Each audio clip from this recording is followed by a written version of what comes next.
everyone for coming. Welcome to AI and Deep Learning for Enterprise. We're the Up dedicated to talk about exciting real world applications of AI. We get started.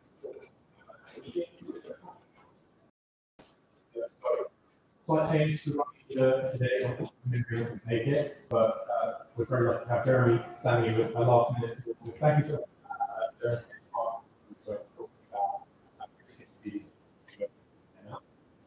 Our first meeting is from Jessica and Adil, who are talking about predicting heart consumption for aircraft. So exciting stuff about the information there. A note from who support voice tests. Thanks. So I'm Naomi. I'm an analyst consultant at Demon. We're a tech consultancy who has practices in cloud. We are very much about company culture, a great place to work, and ultimately we believe the world better, and we found it. We work with diverse clients, and this is just safety spectators. We're a partner as well as a zero partner. So we have some things, we are currently for a while, Sally Parker, we got we have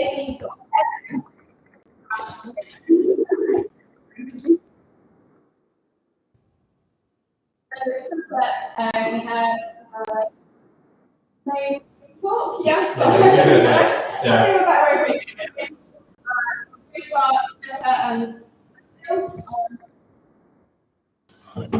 Hi everyone, my name is Adil. I'm a data scientist at Facebook.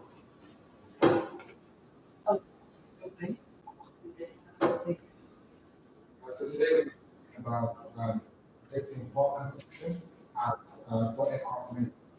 So this is a project in collaboration with India, part of the wider work. So this is a crucial. So today we're going through describing what part consumption is, sorts of the challenges surrounding part consumption, and then go to the predicting part consumption. We're going to be talking about our implementation for that predictive model, so our implementation is a random forest approach, and also how that implementation is. So before we start, just some terms of this in the area as we go along. So if you imagine any vehicle, just imagine about a vehicle going onto there are many different brands of wheels, different types of wheels, and they can all be used to place the wheel of a car. What we find wheels a station is anything. So a station is somewhere where the parts can be replaced on aircraft, or it can be replaced. A parking station there, which is what we'll be talking about, is an instance of a part being used or consumed. An operational season, so many companies split their operational year season. So we refer to operational season summer season.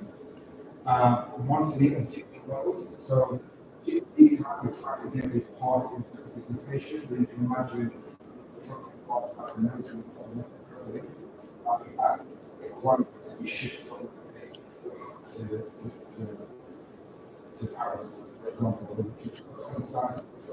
whereas a box of screws, for example, it's not easy to ship. We will not these have parts about 6 months. So when we get the vision,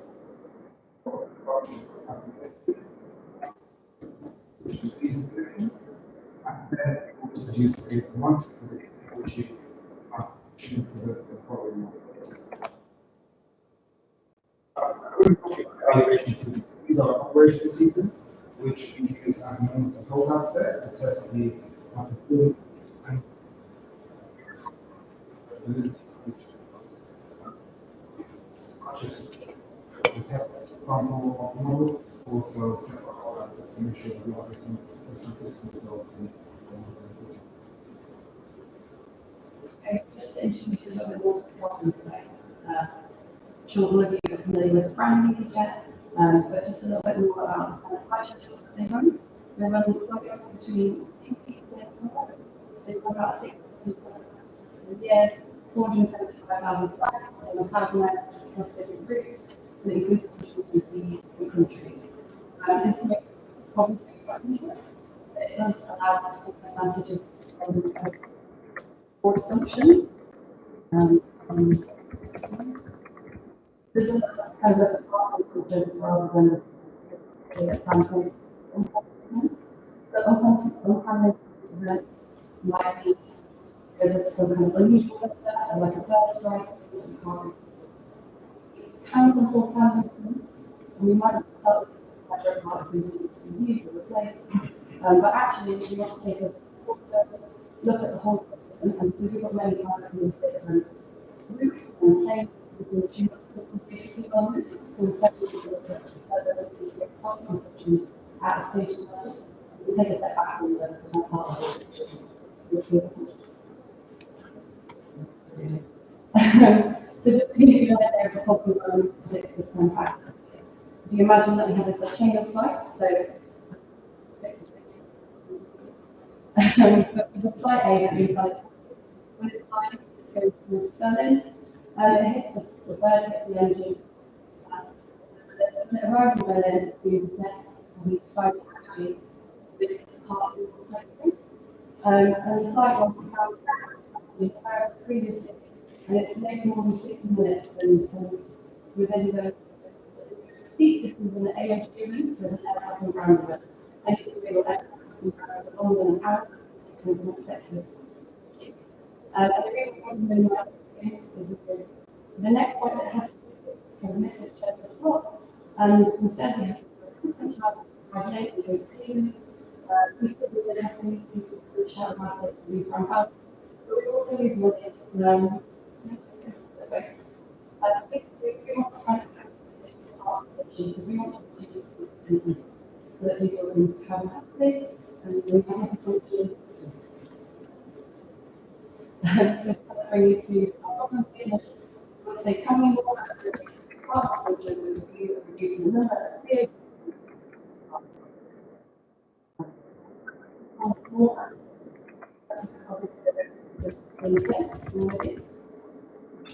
No, it's okay. We haven't practiced this part. But instead, they can will be predicting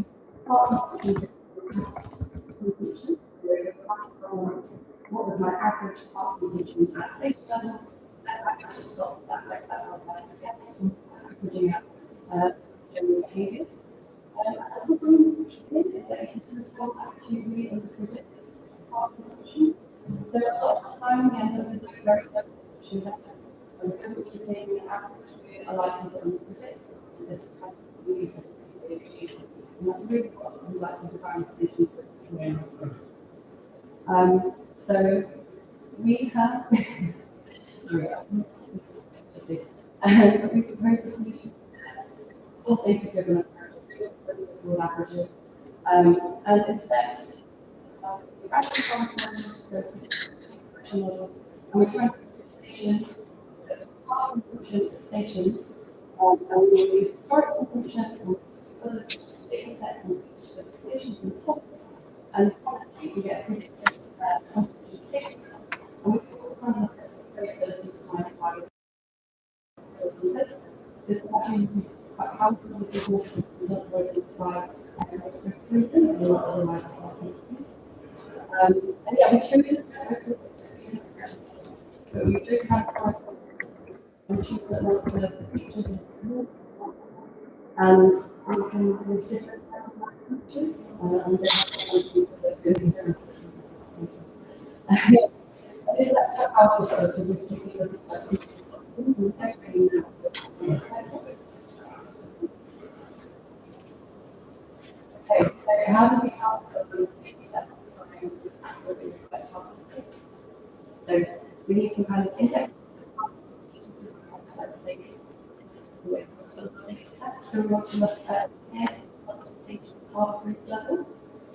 The importance of the air and not to try and capture that kind of performance. The target is our consumption data set. Looking at features, we can use a mix of data sets that are already available and kind of suggestions and some external data sets as well. So we can look at some important to do the job, where we will country related to the climate. We also have logistics related sets, so it's one station level. There are certain things to do with cars that might become interesting.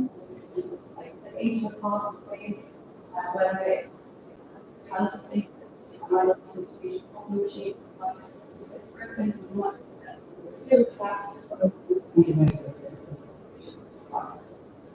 we also have some operations data sets, basically with how much our parts use, so where, like, what kind of flights we're running, how we do those flights, things more kind of like passenger level.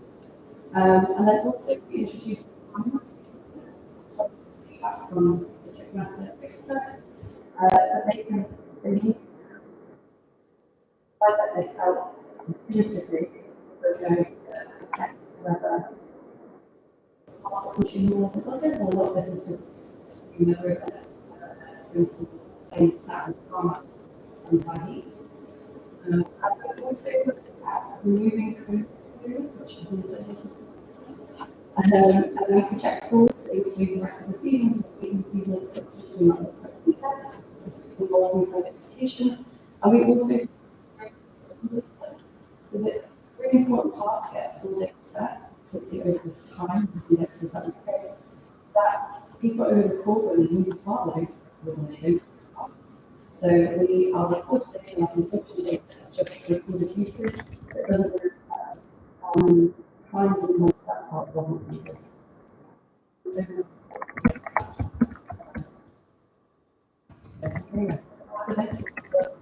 Practical data sets we've got 7 years of data being updated. Subdata, we have 1,025 consideration, so the airport and all the set up. And 16,657 model data.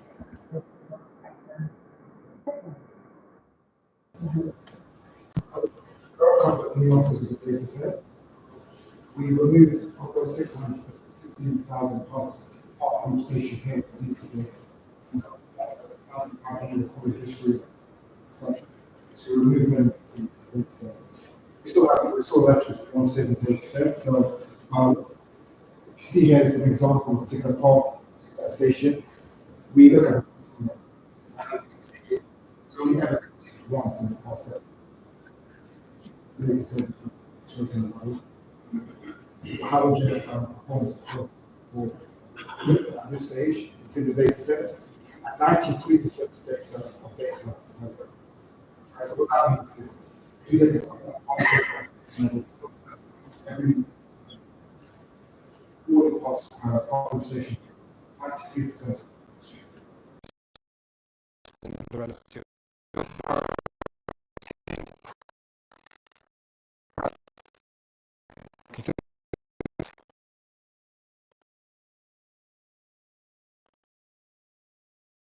create this data set, add features, and see the performance our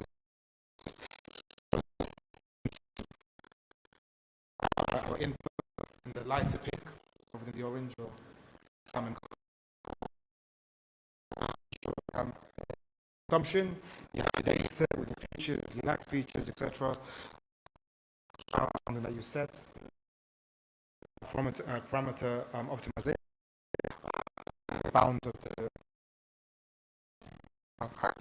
wave this around, have a parameter stage, and then we go for the model selection. So right now in our models, they're random forests, but we did look at different tree-based models. So we looked at decision trees, we looked at random forests, we looked at XGVs models and evaluated the performance against each other. And then the hyperparameter optimization. So given the inputs, the data, what does that look like? And then the final model training. We also have the post-processing on the predictions. So this is taking the business knowledge and seeing for particular parts you might want to round up, for example. You might want to add an additional 15%. Arbitrary, but for example, you might want to do that for whatever reason. So this stage allows you to do that, to get accurate results of how the user or the client is going to actually interact with these results. And then the output comes in a way that can be integrated with their current process, right? And the current process next might have to change, it might have to be adapted toward this, coming to a more data-driven approach. But the way we did it now is to currently integrate with the current process, and we can sort of iterate on that output stage to make sure that however their process changes, we can also keep up to date with it. So the first, sorry.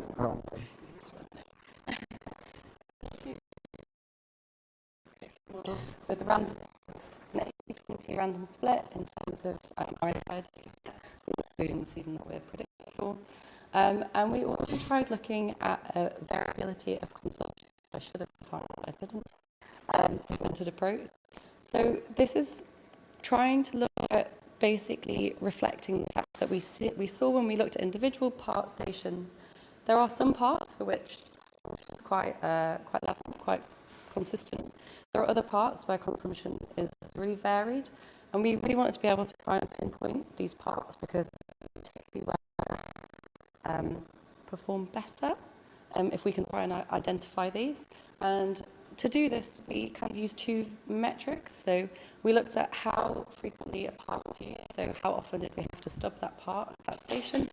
And we also looked at when there are recorded values, how much does the value of that consumption per month, the part and part group always struggle with it. The consumption per month kind of vary. We came up with 3 segments. So I used a k-means approach to try and look at this. I did also try looking at a Gaussian mixture model, but it came up with really similar approaches, so I just thought keep it simple. And this kind of showed that we have this 0 for which most of the data is in, and you can actually see most of the data here in this kind of bottom left corner, which is the 89% is rarely replaced. So this is the kind of very quite sparse data. The segment 1, which is 1%, this is the frequently replaced, but it's also highly variable. And this represents around 14 part groups of around 1,375. We're going to talk about that a little later. And there is also segment 2, which is this kind of infrequently replaced. And when we're saying kind of frequent, infrequently, I'm talking kind of frequently being 8% of the time. So we're still talking about quite low amounts of actually recorded data. And overall, this it does quite well. We can predict a part at a station, part group at a station, to around 0.2 parts, with an overall quite a small mean squared error. But you can see that it's quite obvious that there are some kind of predictions that are particularly under-predicted, but quite off. Next slide. So just to kind of focus in, I would call the bad actors, the part station groups. This is particularly the segment 1, and they have this really, really high consumption. And for this, instead, what we were trying to do was kind of use a slightly different modeling approach, and we kind of defaulted to using the baseline in this assumption. No, sorry, got that wrong. What I really wanted to go to is that actually this mean squared error in this group is really, really high, and the mean absolute error is also quite high. So this is kind of the group that we're really intending and try and particularly improve our modelling here, which I think Adil's going to talk through more. Sorry, I also want to talk about the monthly predictive model. So the monthly predictive model is a model that makes predictions for the subsequent month rather than the subsequent 6 months, right? And they're used in conjunction in practice. We'll come to that later. But from here, what we can see is we used 80-20 random split. We used 139 features, and we excluded that COVID range that was defined earlier. And what you can see here is compared to the seasonal model, it's a lot more accurate. And if you look at the residuals here, for some spikes in consumption, the model does tend to underpredict, and these large spikes, which are inherently quite unpredictable, the model does do a better job when compared to the seasonal model. But we'll come to the evaluation to go into detail. So when we look at the results in comparison of the residuals, as you can see, this is the baseline model on the left, the seasonal model in the middle, and the monthly model on the right. The monthly model performs better than all of them. The seasonal model offers an improvement over the baseline. However, you can see some of these spikes, they do get underpredicted. Whereas in the monthly model, some of these spikes are, the predictions are better on them. It does offer an opportunity to improve and develop further on, but as it currently stands, they both do beat the baseline model. So if we look at a particular part and just see how our model performs. So just picked a random airport and call it part X here. You can see that the black line here is the actual consumption of that particular part. You can see in orange the baseline value, the monthly model in blue, and the seasonal model in red.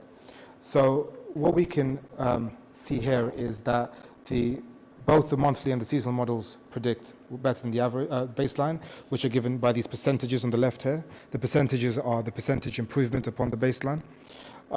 And what you can see also here is that one advantage over the baseline model is that the baseline model assumes that every month is going to be the same, right? You don't get the representative idea of fluctuation of consumption. That is captured in both the monthly and seasonal models. There are spikes, for example, in July, where the model does underpredict compared to what actually happened, and that does offer further investigation to see how we can improve that. But in terms of the problem statement to predict it better than the baseline, this achieves it. So if you compare the model performance against our evaluation season, so this is our holdout sets, and seeing if the performance is similar, you can see when you're comparing it, for the monthly, there's a substantial increase over the baseline value, right, with the mean absolute error ranging from 16 to 32%, and the mean squared error ranging from 57 to 71. The seasonal and the mean absolute error, it's fairly similar, right? Around that 5% mark, minus 5% performs less in some seasons, but we do get that significant improvement on the MSE. And we're going to use the MSE here to really scrutinize the model and use it as a proxy on how well the model fits the data, right? So if we consider the MSE, there is a huge advantage. Now, if we look at a particular scenario, so like we said, 92% of the part groups in this data set are zero in the holdout data sets. They're not consumed. Those AOG events occur when a part is required and the part's not there. So if we ask the question, how well the models perform when a part is required, we get very different results, right? So in the baseline model, you can see that the MSE has shot up to around 17 for the summer seasons, and both the monthly and seasonal model offer a significant improvement on the baseline when in this scenario. So future recommendations. So we can take this further. This is an iterative approach. There's modeling extensions. So we can take what we currently have now, and we can look at those single events, understand why they're occurring, see if we can identify a data source, and maybe explore a different feature that could help predict that better. Also investigate if those should be included in the model, right? If excluding them may ultimately improve the model performance, we won't be predicting on those particular part group station pairs, but if there's one recorded consumption event for the past 7 years, it's also unlikely that maybe that is going to occur. Further data exploration with this sort of thing, more features, more data, that's always going to help the model, more exploration, more investigation. And the monthly prediction. So what we did in the last sort of phase of our work is we look at those seasonal models, which really have an impact on the current process, and we try to improve that. So we found a segmentation approach that really did that, and what we could do is look at similar segmentation approaches for the monthly model to sort of drive that performance up. I think that's it. So thank you, everyone, for listening.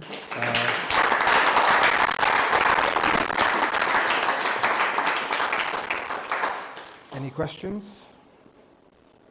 Yeah? Thanks very much for sharing the project. Sorry, can I just grab a mic? Just because right. otherwise it's not. We're live streaming it. They won't hear you.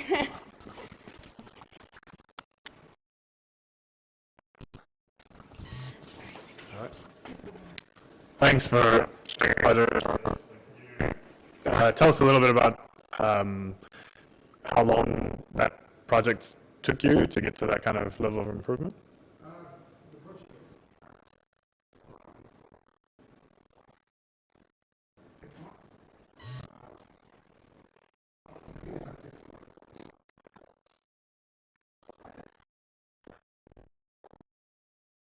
I would say about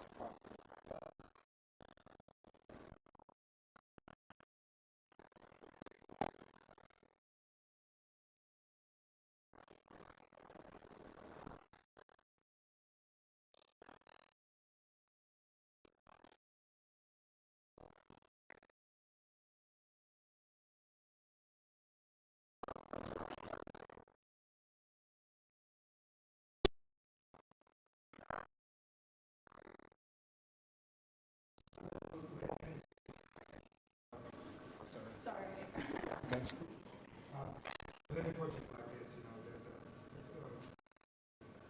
you have to communicate quite an agile process. So split our work into phases, and we work in sequence. We present our findings to the stakeholder to get engagement for them to input into the product, the main stakeholders as well as customers, and to also get them to start thinking about how this can go into their process from this project as well. And throughout this conversations with the so it's a very close working relationship, and that was the I see. Thank you.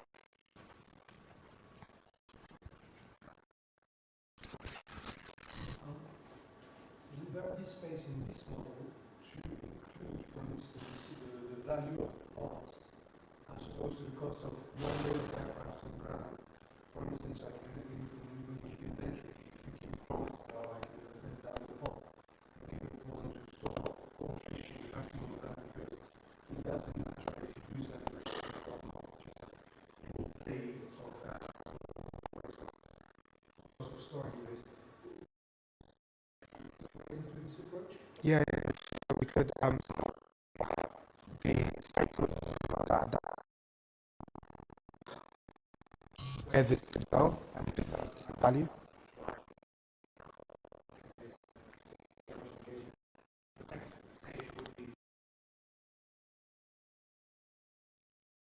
what the cost is for overstocking, understocking, and Some are 5 million, some are 20 pounds, right? But also the difference between mission significance. So, for example, for a screw, we cheap to store. That screw needs to change that screw, and it's not flying, right? So it's also understanding the impact. So that is that will be the sort of progression of this project. Thanks for.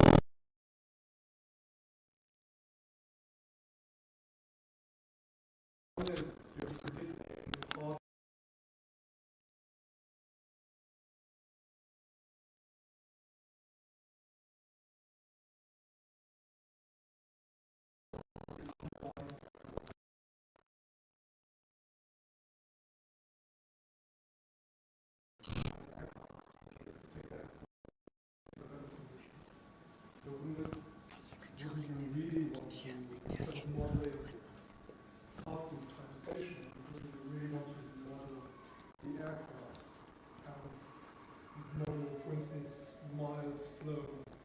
Wouldn't that give you a much more accurate prediction that actually goes wrong?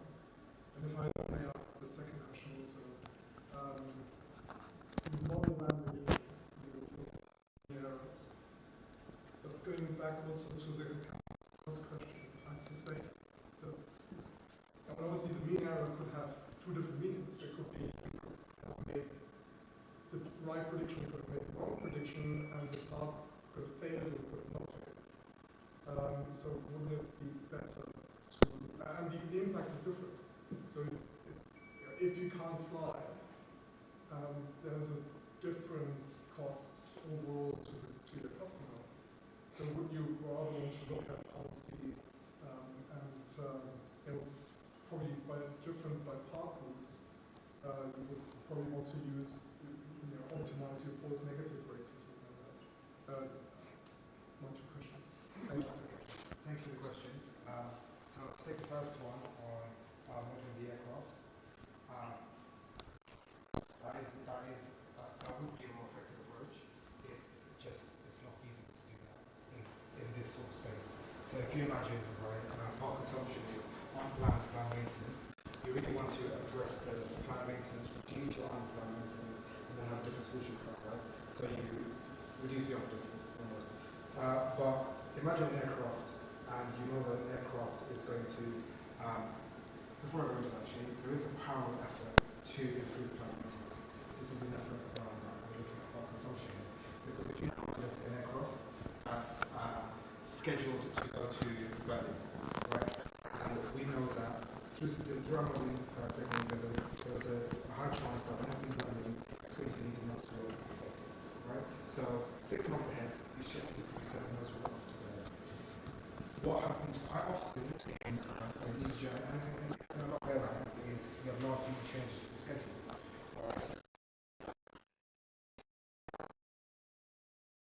Diverting this aircraft was meant to Amsterdam. And it's nose wheels in Berlin. So what we found is these sporadic changes in the schedule, coupled with some other things, made it quite difficult to model failing at an aircraft level. And so aircraft in this data set, we looked at part consumption at that station level as a proxy. So how many parts from the station, regardless of the aircraft that's going to come in, specific aircraft that's coming in. And the second point,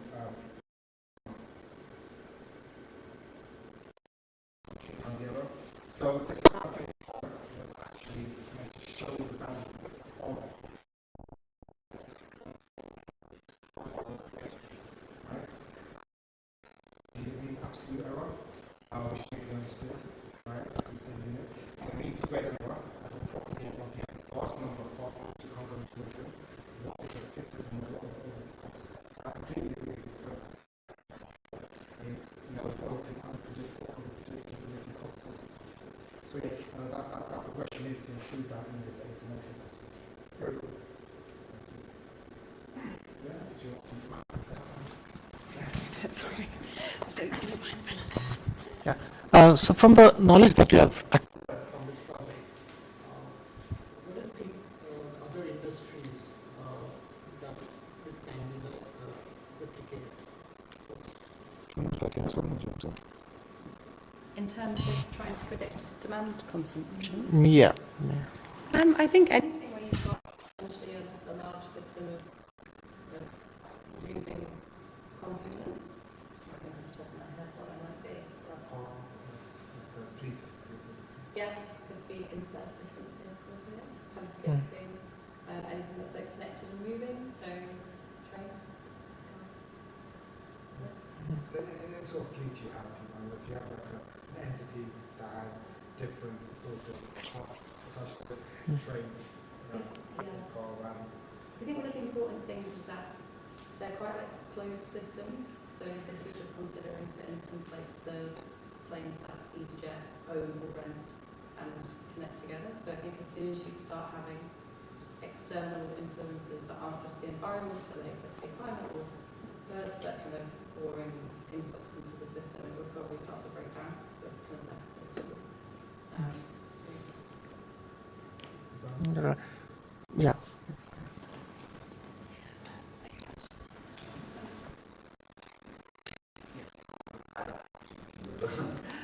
So the first question is, when you explain the dependency between the station and the part group there as well.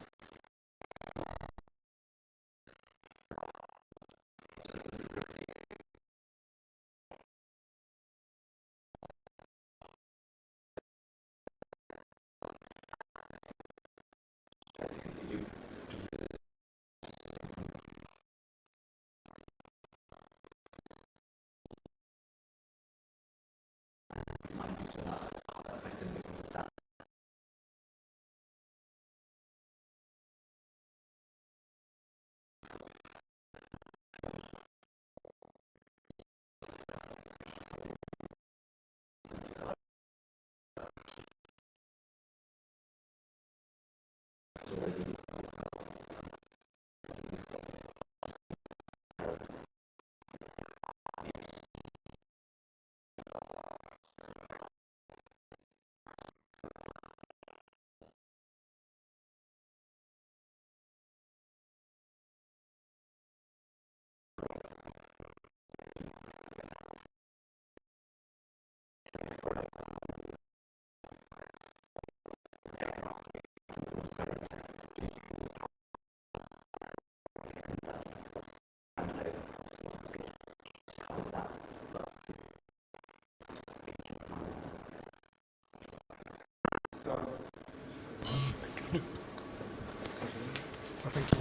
Thank you. So the first question was around how to present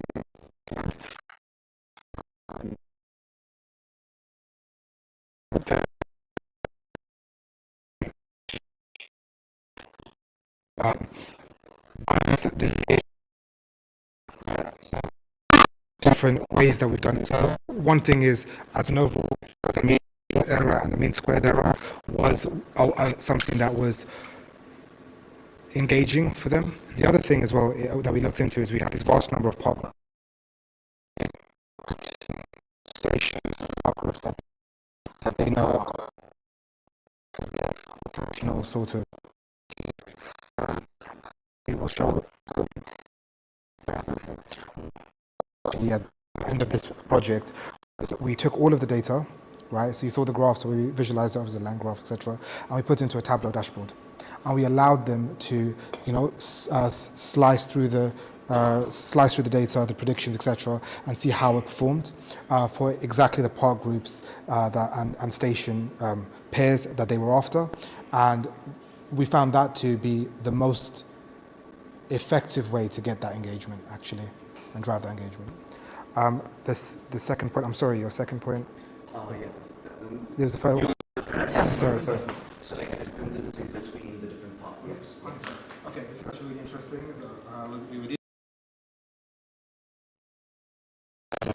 We consider if you were going to take, for example, this part group which includes this tree of dependencies, right? So you're going to replace this, you're going to replace the screws as well, etc. We consider them as a unit, and we predict it as a unit, right? And we found that to be the most effective. The issue with this interdependency is it's not recorded anywhere. So if you imagine that a plane is made out of 33 or so thousand different parts, and you have this tree of dependencies, right? That's not recorded, right? And the way that the EasyJet have sort of combined and aggregated that data is only at that part group level, right? So we don't actually have a view of some of those dependencies. So we do consider them as a unit. I have to add one small to my answer, sorry. But like, I might just be not suggesting this. Have you considered, like, let's say you have the aircraft structure in mind, you know station dependencies from a part group, they like a probability of success or probability of failure, overlay that on the entire aircraft. The specific part groups have specific probability of failure that is that is common across either a season or on one level or on a station level as well, and then maybe showing that to the stakeholders, saying, okay, this 90% chance of failure, so please do keep some in extra. Just. Yeah, I think so. No, we haven't thought of that, and I think that would look really cool, and I think I would like to see that, and I think that would also be something that lands well with the stakeholders, actually. But no, we haven't considered that. And I do wonder if there's a way where you can do it simply than having to model the aircraft, and because if you imagine 33,000 different parts in an aircraft, you're gonna have to slice and dice that at very different layers, at different levels to understand and see different views, right? But something that's interactive, right? Something more than just a dashboard where you're just updating lines, something that really does translate that message to different types of non-technical stakeholders, for example. I think that's an offering and a product in itself, to be honest. So I think that would be really land really well. I think the only drawback of that perspective is that if you No, it's obviously it's very interesting, but is it notice kind of like source of error in terms of what you're making that prediction? So in terms of like, consider from a replacement part, whether it be necessarily the staff that we needed to replace something, it happened on time, whether it was delayed. I think that to include also like the refiner in terms of looking at it on the plain basis and the probability is super cool, but sometimes you put these forward, then it's like, well, actually, we don't. So I'm kind of trying to get down the tiers and really like fine tuning it. Basically, it's a cool idea. Oh, sorry. Yeah. So, like, was there a manufacturer, was there any date or like time frame that was given by the manufacturer also for this, like when this should be replaced, and did you find any correlation with your findings? Yes. First of all, yes, we have that data. We got that data pretty late, but we do have that data. We have the data of who manufactured it, when it was manufactured, but also, which you can actually spend on, like some of these parts are very high value, so they go back into repair, and they have more of a cycle of out of shop rather than straight out of the box, right? And we do learn with the time to failure distributions. Oh, yeah. So you can also consider like there's the average age in days, and then there's the average like number of flight cycles and flight hours it repeats.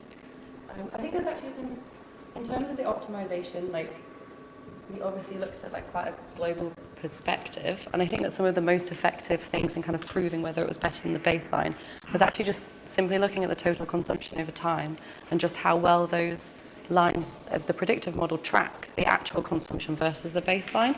I feel like that was quite like a nice kind of strong like start point, and I think that the next kind of set of questions is around productionization and optimization. So where do we put parts, kind of really drilling down into some like more part level features. And also there's this idea of like the trivial solution is having lots of parts everywhere, because then when we need them they're there, but there's like a varying level of cost association when you store a part somewhere, and actually for some parts there is no cost, so the actual like rental of the space to keep it is quite low. I think that would be like a really interesting next thing to kind of have more workshops and sit down with subject matter experts in terms of looking at their data sets, because there is loads there. It's just finding the right person to talk to about it. Yeah. One really interesting thing on the manufacturer is there might be 10, 20, 30 different parts that you need to change in the aircraft, all from the same manufacturer, which is actually quite interesting thing if you think about it. Questions? About 1,000. Hi there. Thank you very much for putting up with a second Datasparq presentation. Very, very patient of you. This is a project that I ran with some colleagues a few years ago when we were working at Royal Mail, as it happens, in the Royal Mail data science team. So I'm going to give a name check to Alex Green there, who, as it happens, works at Datasparq now. But he was working with me on a project called HEADS, which I will explain in a minute, but broadly on this problem of how to route heavy goods vehicles around the UK's motorway network, taking into account the many, many disruptions and closures that the motorway network in this country has to put up with, as a few of you may be aware of. So there is a bit of background to this, and the background comes from surprisingly huge amounts of government investment in road travel in the UK, and that takes the form of multi-billion pound budgets given to an organisation called Highways England, or National Highways as they've decided to rebrand themselves, which causes a bit of a problem, but I'll come to that in a second. So they're given on a 5-year cycle 15 to 20 billion, something of that order of magnitude, to repair, upkeep, and indeed upgrade the motorway infrastructure, which is a significant part of the communications infrastructure in the UK. And they do so by closing the motorways overnight, typically. And when they close the motorways, oh, hello. When they close the motorways, it causes disruption. It causes disruption to individuals like me who think that I can get into a car at 10 o'clock at night and get somewhere quite quickly, and turn out I'm going through Oswestry instead. Or companies like John Lewis or Royal Mail or Hermes, or who have to suddenly route their vehicles, their large vehicles, around A roads, possibly B roads, roads that may not be certified safe for HGVs. And what makes a road not certified safe for HGVs? A bridge, right, exactly. And you might be surprised to know there is no standard data source for low bridges in the UK. There are many competing data sources, but there's no accepted standard data source. One of the best data sources comes from Royal Mail, because they bumped into most of the rest of them, okay, at some point. And it's very expensive. If you crash into a bridge and take a railway bridge, especially out of action, then you are charged something in the order of £10,000 a minute for the closure of that. Yeah, so try not to do that. Okay. So I better crack on. Now, I could tell a few anecdotes, as you can tell. Okay, so the HEADS diversion problem. HEADS, it stands for Highways England Automated Diversion System. Great acronym, love it.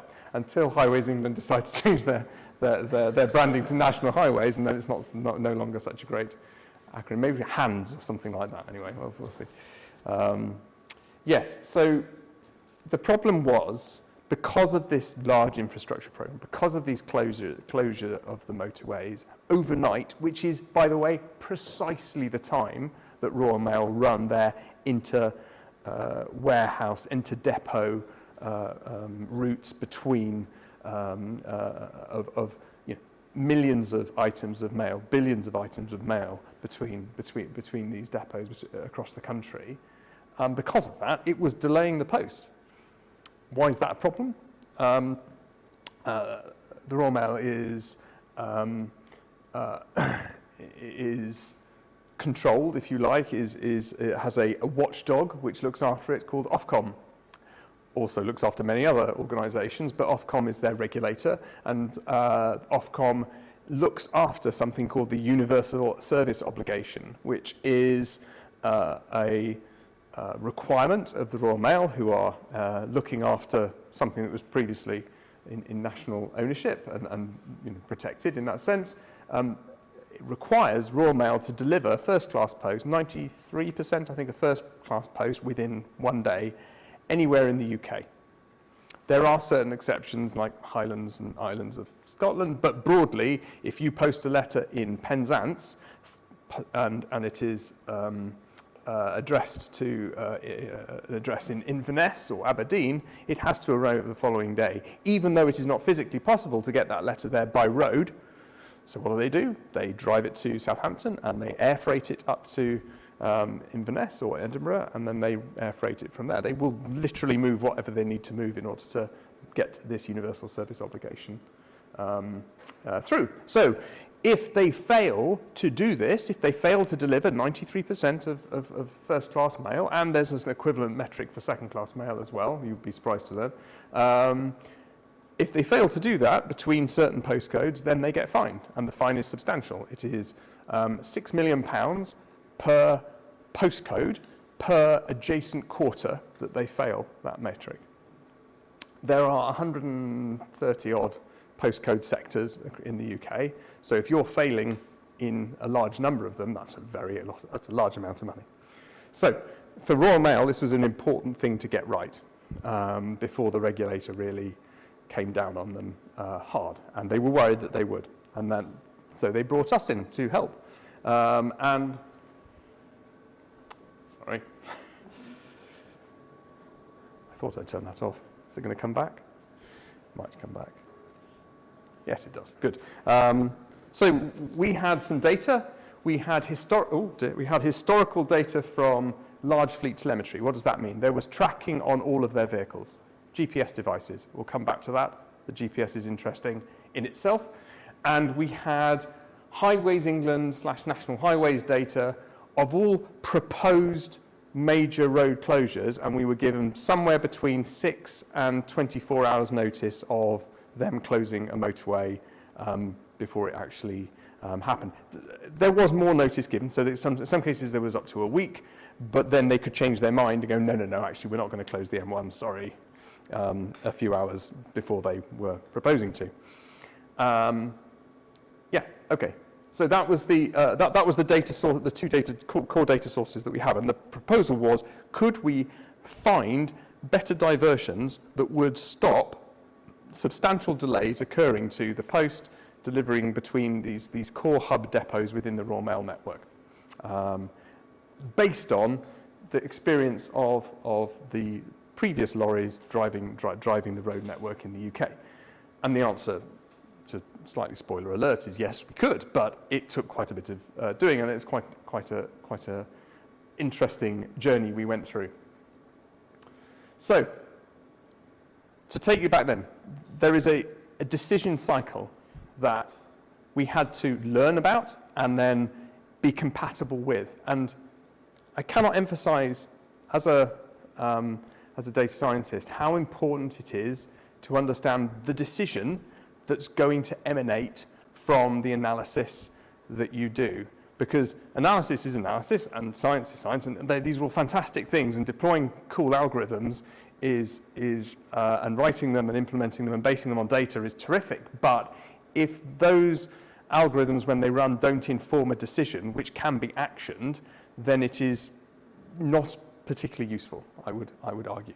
And so what we always look to do, and what we looked to do when we were trying to implement data science in Royal Mail was affect a decision.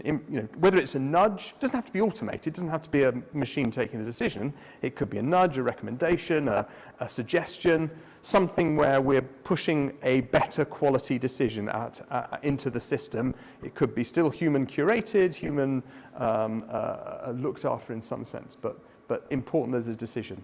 So we start with the telemetry data that we're collecting from all the lorries running around the motorway network. And that goes into a diversion database of some sort. It makes some kind of improvement recommendation to say, well, based on my historical learning from that database, I am going to recommend a better route for this diversion, and produces based on a closure report, and based on produces a diversion notice, so pushes that decision into the network. So allows you to say, look, I am going to ask you, driver of HGV 1372, to go down the A50 rather than the M5 or something like that. Okay, so if we follow this, then we can make our decisions land, we can improve our learning, and we can drive, hopefully, more timely delivery of the post between depots. That's the plan. So I wanted just to give you a flavour of what this cycle looks like. So at about 1 o'clock every day, a list of road closures, a road closure notice gets issued by National Highways now, saying one of the lines would be M6 South closed between junction 15 to junction 12, so southbound, all lanes closed. The timing of the closure will be 2030 to 0500 the following day. And then there'll be lists, and this sheet is quite big. I mean, it's many hundreds of lines. It's complicated by the fact that there may be many junctions closed, or there may be some junctions closed for between 2030 and 2230, and some are closed between 2030 and 2330, and so on and so forth, on the same road as well. And sometimes they can overlap, sometimes it's just the junction that's closed. This field was human entered. therefore we had to use NLP just to parse the entries in this in this table, because there was no consistency in the way the data was presented. Also, this was human entered as well, so sometimes it would be all lanes closed, or sometimes it would say lanes 1, 2, 3 closed, or something like this. Okay, so that would be passed, and that would be emailed around all of the major subscribers to the motorway network, of which obviously Royal Mail was one. Then there's this organisation which I refer to a little bit called, and they're amazing organisation called Central Postal Control, and they're the only bit of Royal Mail that runs 24 hours a day, 7 days a week. And they deal with any emergency or situation that's impacting the postal network and impacting its ability to deliver post on time. And so it's emailed to CPC, Central Postal Control, and they produce a diversion notice, which says, essentially repeats the information in structured format now, so we can parse it, and then says, please follow this diversion, and I'm going to produce a separate diversion plan, plan 5, whatever that is, which looks like this. And they would email this out themselves, it's still email, but you know, to the vehicle routing centres that the Royal Mail fleet operate out of. They will print it out. They will give it to their drivers before they depart. We're not talking like piped to smartphones or appearing in cabs. That may happen yet, but it wasn't at the time. And then they will ask the driver to sign that they have acknowledged that there's this closure and there's this diversion that they should be taking, and then hopefully they take that diversion. The key word in that is hopefully, okay, for which we will come back to, because that turned out to be quite an interesting learning experience. Okay, so then the decision cycle goes like this. IsoTrack, by the way, is the vehicle tracking system that they happen to use in their vehicles. So there are other systems available. IsoTrack was just one of them. So before the closure, this is about 8:30, motorways are open, there are contractors putting cones on the motorway, and then around 8:30, they close off this segment of the motorway, okay, on the M6. Junctions 15 to 12, just south of Stoke, if you know it. Okay, and they don't just close it and then sort of have massive queues back up. They are obliged to put in a diversion. However, they are not obliged to put in an HGV-friendly diversion.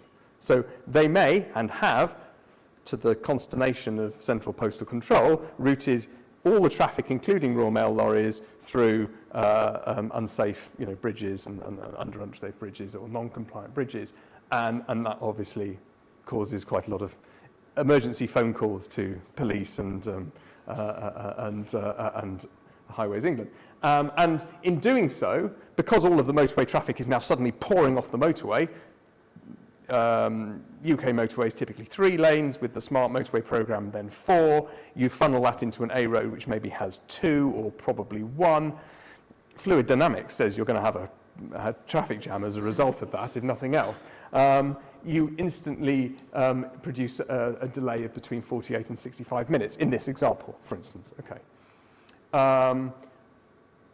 And however, were you to take a diversion just north of the closure and go across on the A50 and then down the M1, maybe you would only see a delay relative to your previous fastest route of 8 to 15 minutes.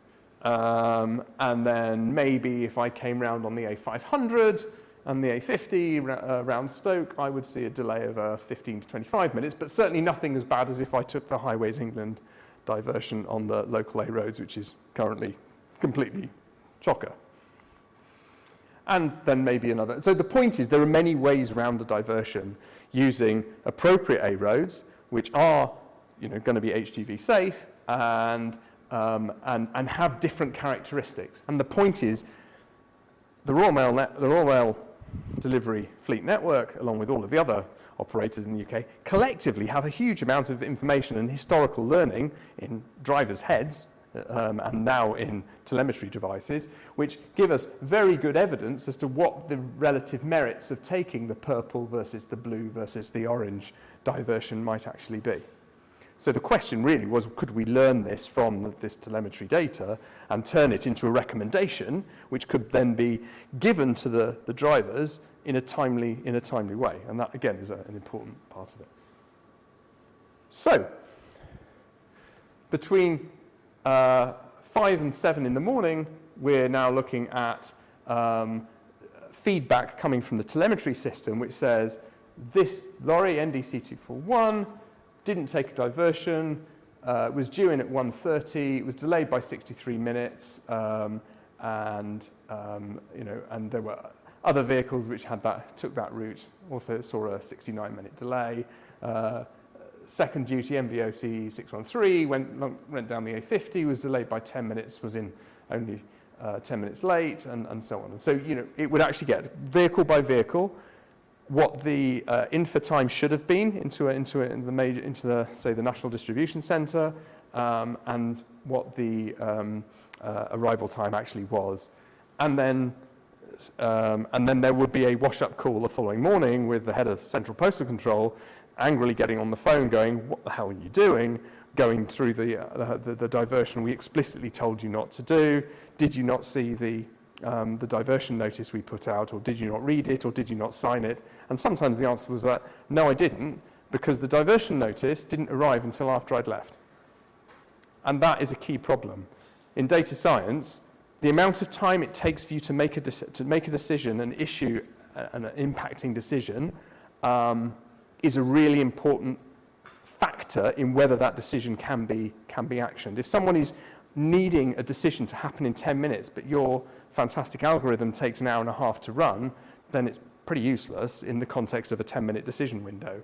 And what CPC was struggling with was that their execution window to getting these decisions out was between 4 and 5 hours, processing all the data from Highways England, processing historical learnt knowledge from literally pouring through atlases and looking at Google Maps and going, oh, I think they can go down that road.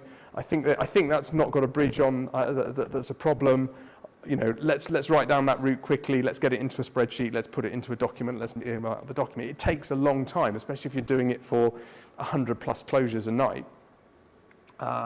So if that takes you 5 hours and you miss the out time for the substantial portion of your fleet, then that's wasted effort, and no learning is going to take place. And that was why a lot of these delays were happening.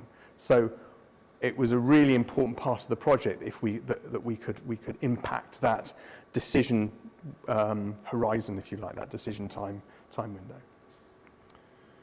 So the idea was, could we make better recommendations based on actual diversion data? That was the plan. Okay, so I'm going to take you there's not a huge amount of technical in this project because I didn't get time to put the technical in, but excuse me for that. But I'll take you a little bit through GPS and what it is and why it's good and why it's quite hard to work with. GPS, as you know, US constellation of about 24 satellites that sort of circumnavigate the world, and it all based on the production of synchronized time signals.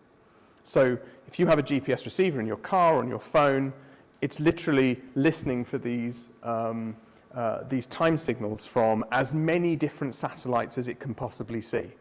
And it needs at least 4, because the equations say you've got 4 unknowns, so you need 4 time signals to find the 4 unknowns. The 4 unknowns being, I think, lat, long, and altitude and speed, something like that. I think it's those 4. I think it's those 4 that you're solving for.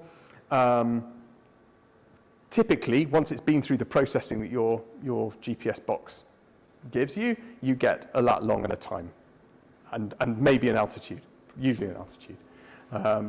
So that's all we get at various time points. So I don't get this at sort of granularity of 1 every second or 1 every millisecond or anything like that. We were literally getting a ping from a lorry every 5 minutes.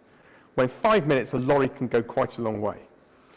It can go round a roundabout. It can go through a couple of junctions. It can be on 1A road, one ping and motorway, and the next ping, and I've got no clue as to what route it's necessarily done to take there. There are quite, anyone that's been around Birmingham, for instance, knows there are quite a lot of complex junctions where you can get quite badly lost in 5 minutes, and they do. So the raw data we were dealing with was just extracted from this constellation of satellites. It's noisy. If you lose track of the core 4 satellites, if you've got 5 or 6, it's better. If you lose track of one of the 4 satellites, then you start to lose acuity in your signal. So suddenly you might jump 5 miles or 10 miles or 100 miles. If you drive through woodland, that can interfere with the signal. If you drive under a concrete underpass, that can interfere with the signal. Lots of things can get in the way. It's amazing it works at all, frankly, but it does most of the time. But it is not, a perfect information source. It is not. It's a noisy information source. So that was that data we were dealing with, and this is what it looks like if you slap it on a map. So this is travelling from a depot just outside Chelmsford to I think the National Distribution Centre just north of Coventry, and as you can see, this is a aggregation of probably about 100 vehicles taking this route over the space of 2 or 3 days or a week or so, and the thicker lines are tracks from the larger number, the majority of the lorries who are going round the M25 up through St Albans, M1, and then just coming off the M1. That's the easy route. That's the route you take if nothing's broken. And then there's a bunch of other stuff that's going on when they close the M1 in a really bad way. So where it pushes you through Bishop Stortford, up through Cambridge, along the A14, or God knows, horrendous. Must take them forever.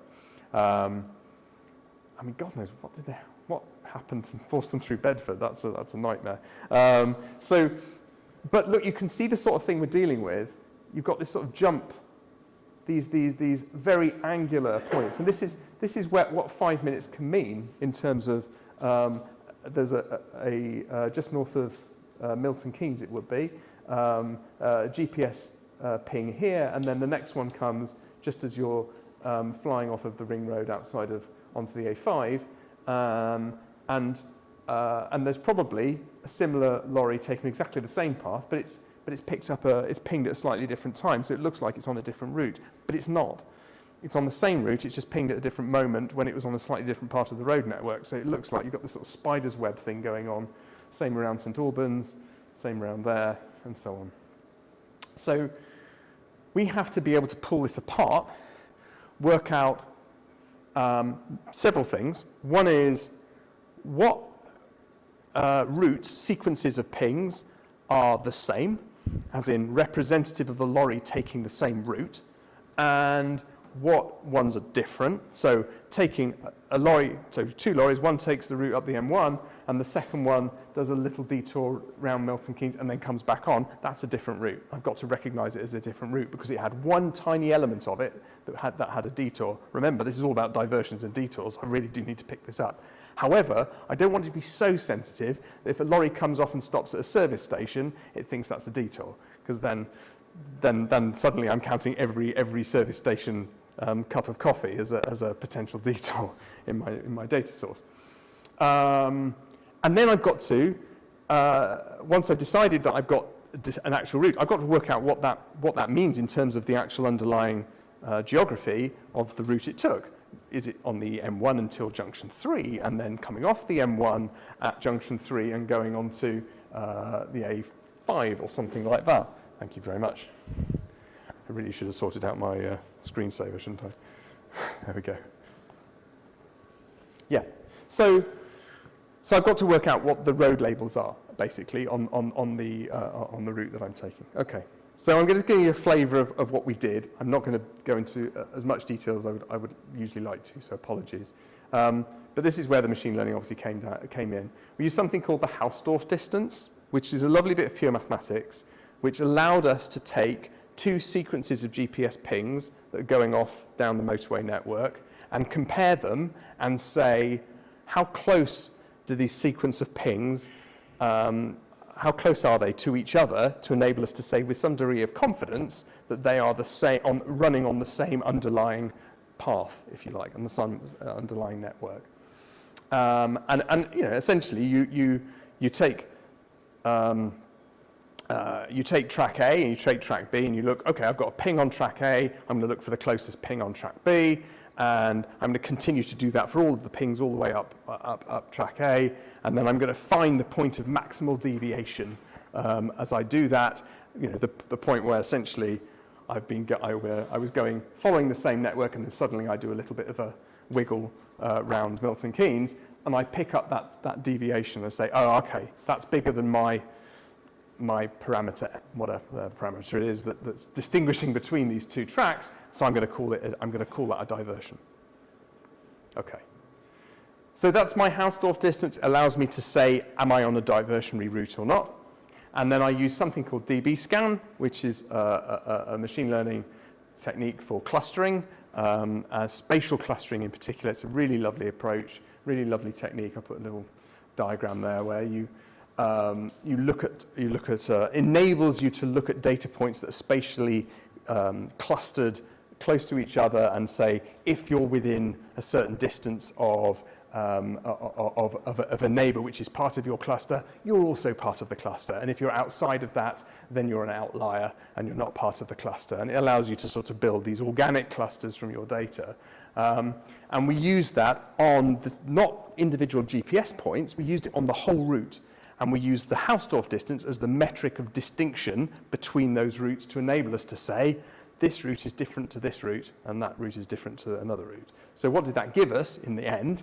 That gave us something that looked like this. We started with that picture, and we ended up with this picture, which allows us to say, well, I can see that this yellow line, which is following exactly the same track as everything else, but starts to deviate and go through Milton Keynes on the A5, but then comes back onto the M6 later on, is a different track than the one that was in purple or red and went all the way up the M1, for instance.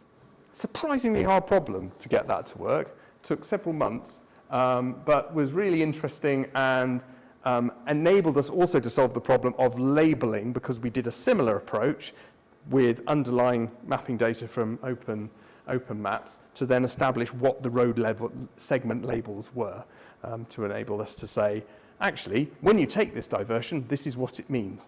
You know, get onto the motorway here, get off the motorway here, take this A road, come back onto the motorway again at junction 15, and so on. Okay. So that's what it gave us. And then it allowed us to then build, I'm just going to flick back so you can see, something which, a tool which we're able to build for the CPC, for Central Postal Control, which said, not this is what did happen, but this is what would happen if your lorry goes on this route. If it just goes down the M6 and there's this delay in place, this is what it will look like. If it goes on the A50, this is the typical delay it'll get.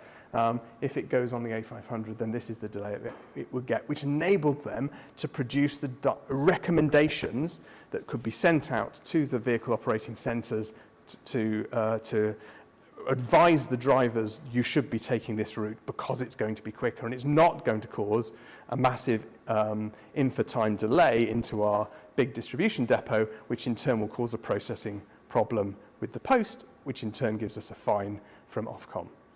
So it's quite a lot of steps, but that's where we got to.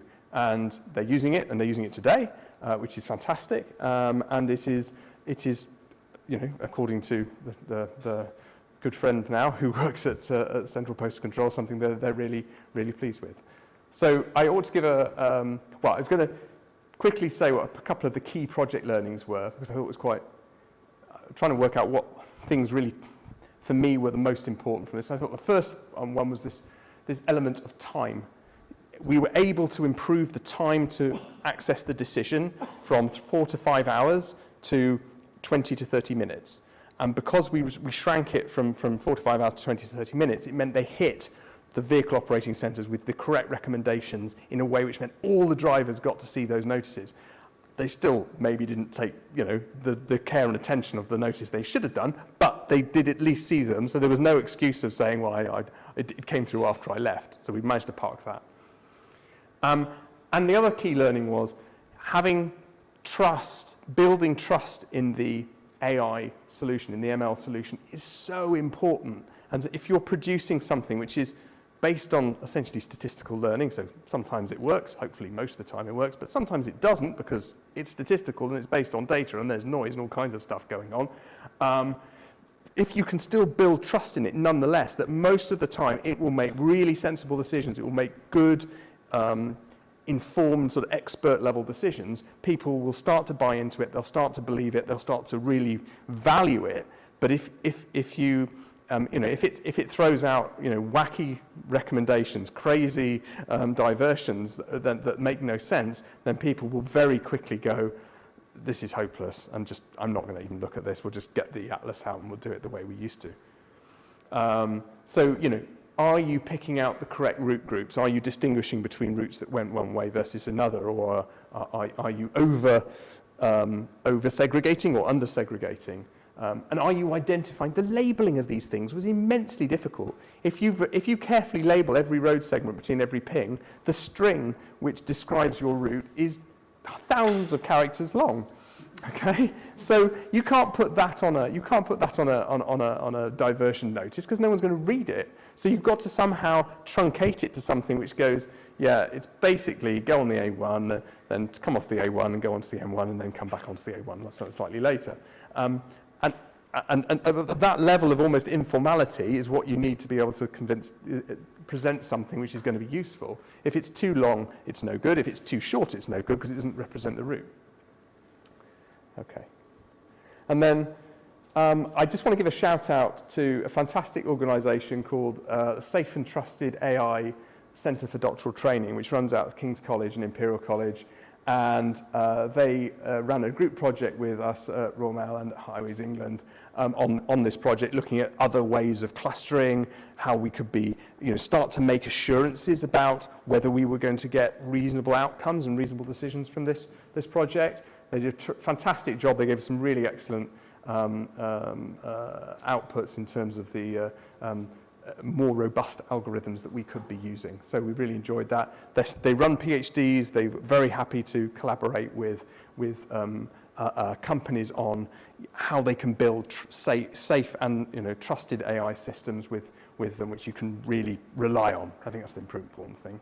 And I have to put that acknowledgement in because I use some OpenStreetMap data. So that is my Creative Commons hat tip. Thank you very much.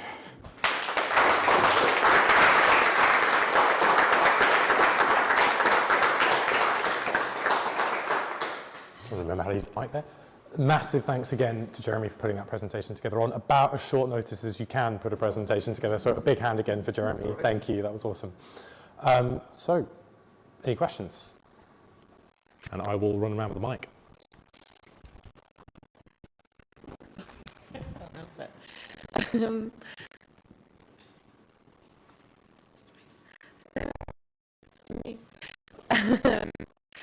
Just in terms of, you mentioned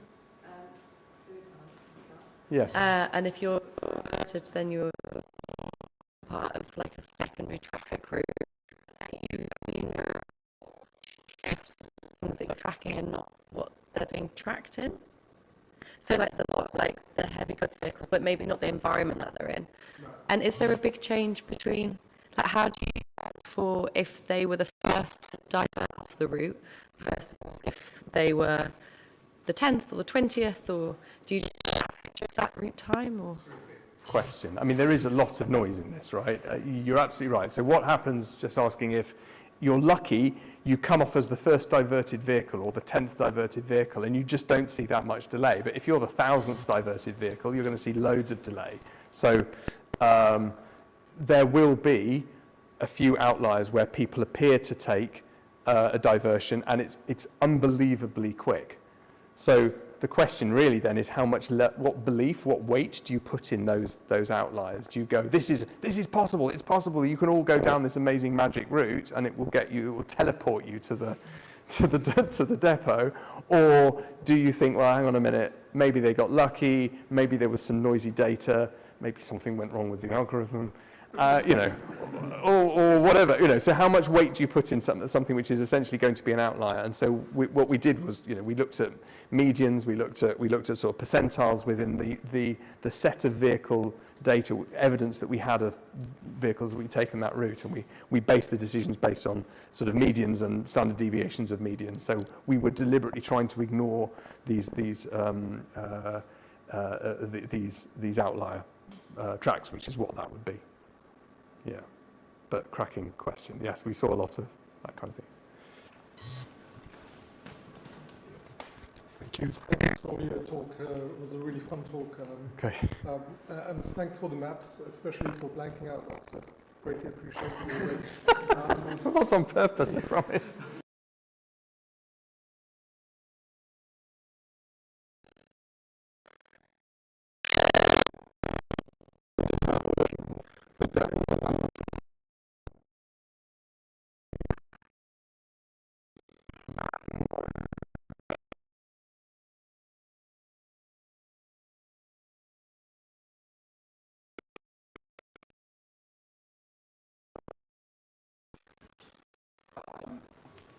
Okay, so the first question is diversion, compound diversions.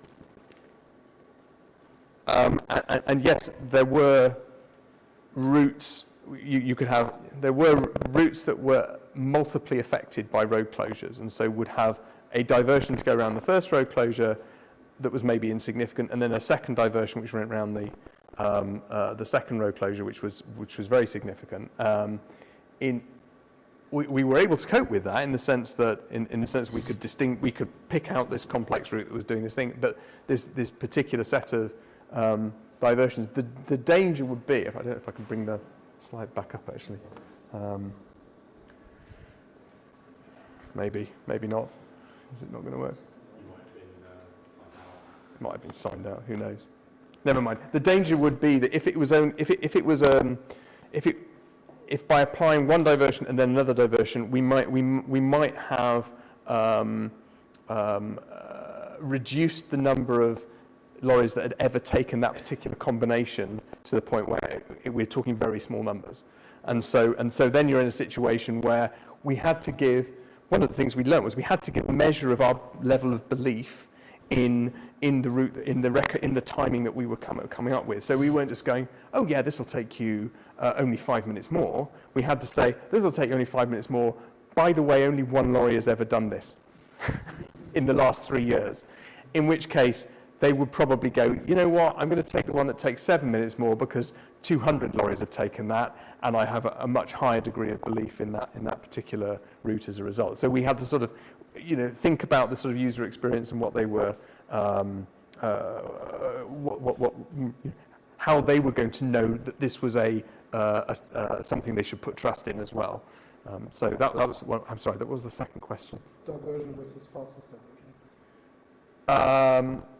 So again, this was an indication. It's a bit like what it says here. We weren't trying to automate this to the point where the Central Postal Control felt that they didn't have a role in this. They absolutely had a role because they had all of their experience, 20 years that people would tend to work in this organisation. They're amazingly dedicated and informed experts. So we absolutely were trying to give them a decisioning system which would help them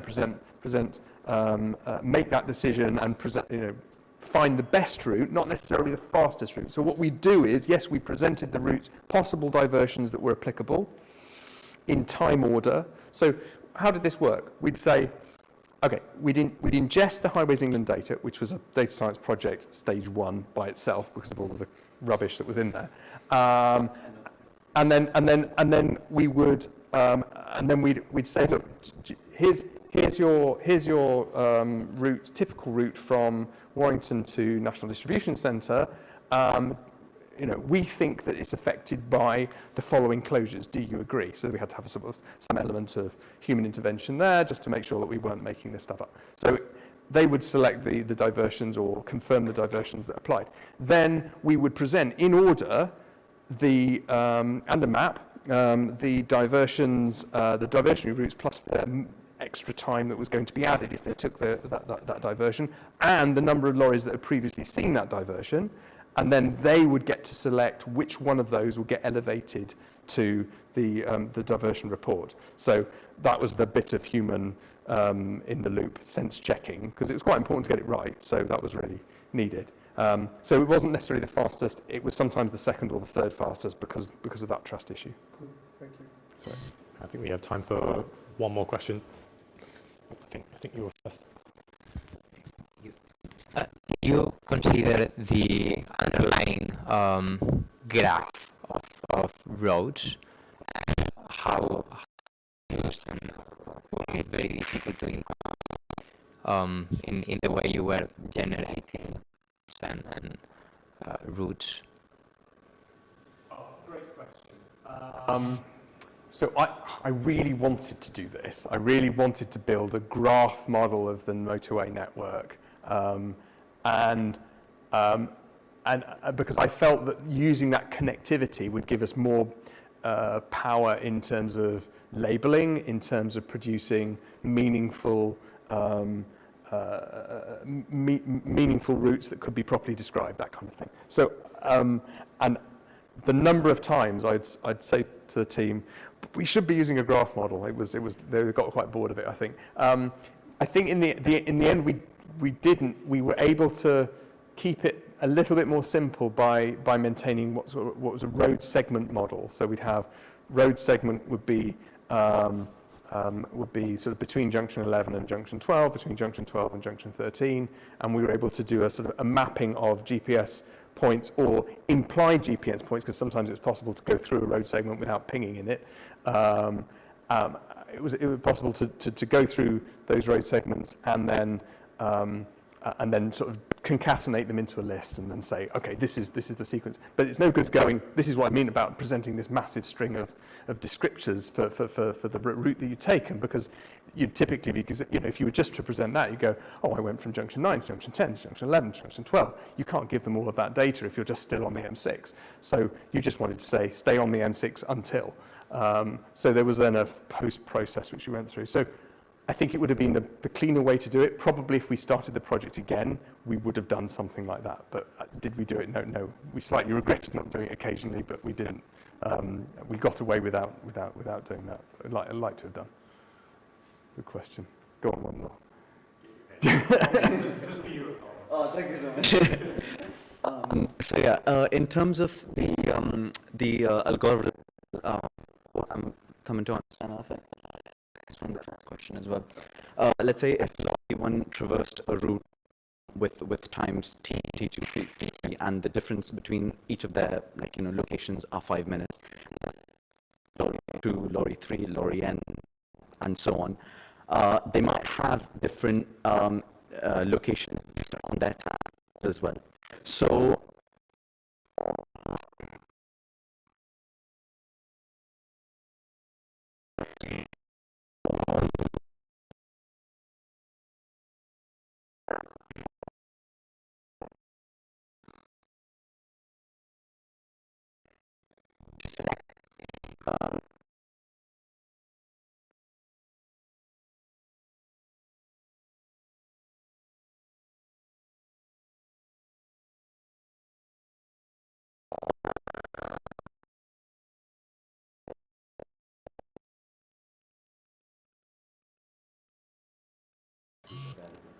So would it be an approximation? Would it be solely based upon time, or would it be based upon both data S and data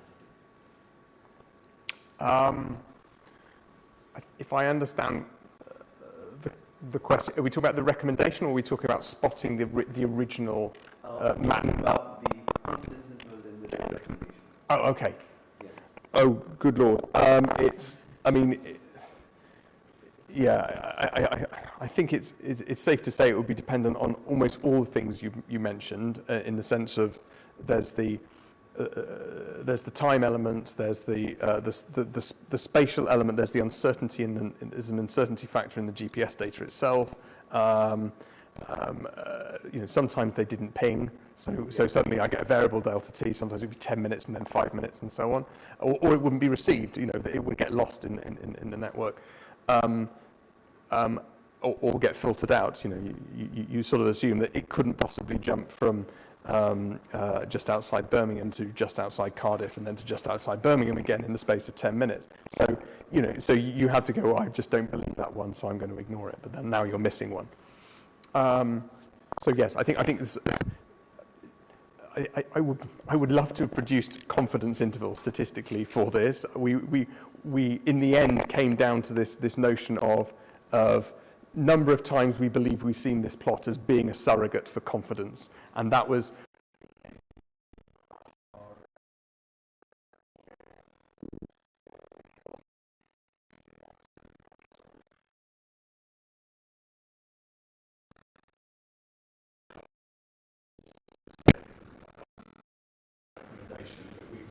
essentially